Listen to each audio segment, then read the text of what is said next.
কত ডলারে কত টাকা হয় এটা কিভাবে বুঝবেন? ডলার রেট সবসময় এক থাকে না, বাট আমাদের অনেকের জানার ইচ্ছা হয় আমরা ব্রোকারে ডিপোজিট করার সময় যে ডলার রেটটা দেওয়া থাকে গুগলেও কি সেম ডলার রেট দেওয়া থাকে কিনা। চলুন সেটা আজকে দেখি। তো সেই জন্য ফার্স্টে আমি আমার পকেট অপশন অ্যাকাউন্ট ওপেন করছি অ্যান্ড এখান থেকে আমরা টপ আপে যাব। টপ আপে যাওয়ার পরে এখানে ফার্স্টে যেহেতু ডলার রেটটা বিকাশ বা নগদের মাধ্যমে দেখতে চাচ্ছেন তাই এখানে বিকাশ সিলেক্ট করে নিলাম অ্যান্ড এখানে কন্টিনিউ পে ক্লিক করলাম। দেখেন এইখানে বর্তমানে দেখাচ্ছে 1220 টাকা, $10 রেট হচ্ছে 1220 টাকা। এখন আমরা গুগলে দেখব যে এই $10 রেট কত আসে। সেজন্য ফার্স্টে গুগল ক্রোম ওপেন করলাম অ্যান্ড এখানে লিখব $10 টু বিডিটি। এই যে দেখেন এখানে কিন্তু দেখাচ্ছে 1219 টাকা।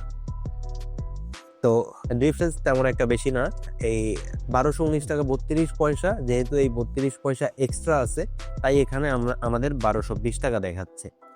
এখানে যত রেট পাবেন এখানেও সেম রেট পাবেন, এটা নিয়ে কোনো দ্বিধা করার কিচ্ছু নাই। বাট যারা $10 রেট জানতেন না, আশা করি আজকের এই ভিডিওটা আপনাদের জন্য খুবই হেল্পফুল হয়েছে। তো $10 রেট বর্তমানে 1220 টাকা আছে, এটার প্রাইস কিন্তু আপ ডাউন হইতে থাকে, বাট গুগলে যেটা দেখবেন ব্রোকারেও সেম, হয়তো কয়েক পয়সার ডিফারেন্স হতে পারে বা 1 টাকার ডিফারেন্স হবে না, ডিফারেন্স হইলে কয়েক পয়সার ডিফারেন্স হবে। ট্রেডিং রিলেটেড আরও ভিডিও দেখতে চাইলে অবশ্যই আমার চ্যানেলটা ভিজিট করে দেখতে পারেন। আজকের জন্য এতটুকুই। আল্লাহ হাফেজ।